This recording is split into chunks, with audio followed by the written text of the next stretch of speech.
Untuk mengetahui perkembangan terbaru kebakaran pabrik di Bekasi, Jawa Barat dan kondisi terbaru dari Rumah Sakit Polri Kramat Jati, Jakarta Timur, sudah bergabung bersama kami jurnalis Kompas TV, Fedriska Ananda di Bekasi, Jawa Barat, dan Benediktus Aditya di Rumah Sakit Polri Kramat Jati, Jakarta Timur.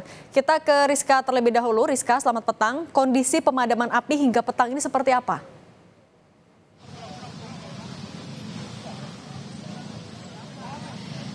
Ya, selamat petang Cindy dan juga saudara. Hingga sore ini pukul 4 sore ini api ataupun asap ini masih membumbung tinggi.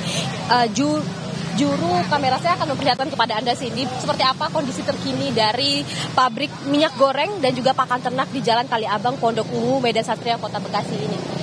Dapat Anda lihat Cindy bahwa ini tampak asap hitam menggebul masih membumbung tinggi. Ini artinya masih terjadi kebakaran di dalam. Karena kalau misalkan kami pun tidak memiliki akses untuk masuk ke dalam, namun tampaknya api ini masih belum dapat sumber api ini masih belum dapat kebakaran belum dapat dihentikan begitu. Karena memang dari tadi kami di sini ini tampak mobil pemadam kebakaran masih mondar-mandir begitu. Pergi untuk mengambil air dan juga kemudian datang lagi begitu. Karena informasi yang kami dapatkan ini sekitar 23 mobil damkar ini melakukan pemadaman di pabrik minyak goreng dan juga pakan ternak di Jalan Kaliabang, Kota Bekasi ini. Di mana ini juga merupakan mobil damkar yang juga diperbantukan dari Jakarta dan juga Kabupaten Bekasi. Di mana hingga sore ini, Cindy dan juga saudara, kami dapatkan informasi bahwa saat ini 3 korban luka bakar yang cukup dievakuasi dan juga sudah dibawa ke rumah sakit untuk mendapatkan penanganan yang intensif. Dan kemudian 9 korban meninggal dunia lainnya. Ini sudah dibawa ke rumah sakit RS Polri untuk dilakukan identifikasi postmortem begitu di RS Polri, di mana ini kemudian data-data dari korban ini akan dikumpulkan untuk dapat diidentifikasi sebelum akhirnya dapat dikembalikan kepada keluarga. Sehingga memang saat ini kami juga belum mendapatkan sebetulnya apa yang menjadi penyebab kebakaran karena proses pendinginan juga belum dapat dilakukan karena sumber api ini masih menyala. Jadi memang kami masih menunggu terkait dengan sebetulnya apa penyebab kebakaran dari sebuah pabrik minyak goreng dan juga pakan ternak di Jalan Kaliabang, Kota Bekasi ini.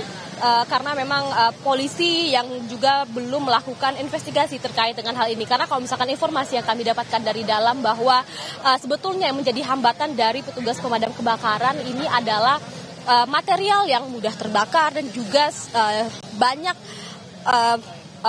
bahan-bahan kimia begitu ya, yang kemudian akhirnya susah api ini untuk dipadamkan karena memang tadi material yang mudah terbakar dan juga bahan-bahan kimia yang mudah meledak inilah yang kemudian menjadi hambatan dari para petugas pemadam kebakaran. Cindy. Rizka, dengan adanya bahan-bahan yang mudah terbakar, kemudian kan kalau dari gambar yang kita lihat berada di lokasi tidak jauh dari pemukiman. Ada kendaraan umum yang juga lewat. Apa antisipasi dari tim agar api tidak menyebar ke sekitarnya?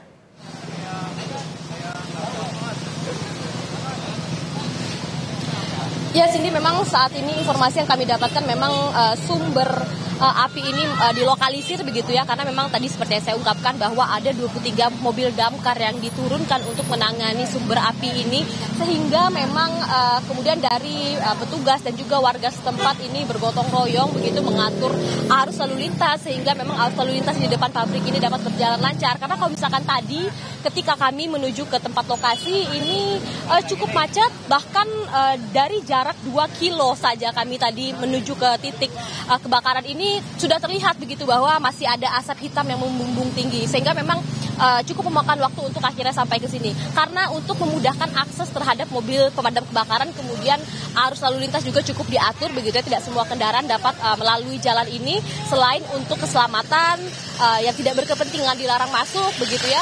Sehingga memang arus lalu lintas di depan pabrik ini juga dapat berjalan lancar untuk memudahkan mobil damkar untuk mondar-mandir mengambil sumber air. Cindy.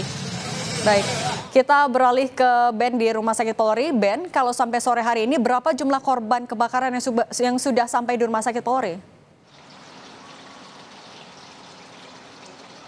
Ya, Cindy dan juga saudara, memang terkait dengan jumlah korban, begitu sampai hingga pukul 16.00 waktu Indonesia Barat tadi, kalau berdasarkan keterangan dari Karumkit RS Polri Kramat Jati, Brigjen Pol Primaheru Yuliartono, ini sudah ada 12 kantong jenazah. Namun memang kalau dari informasi terkait dengan Kepala Pelaksana BPBD Kota Bekasi, Priyadi Santoso, yang berada di lapangan ini, sudah ada 9 korban jiwa yang berhasil dievakuasi.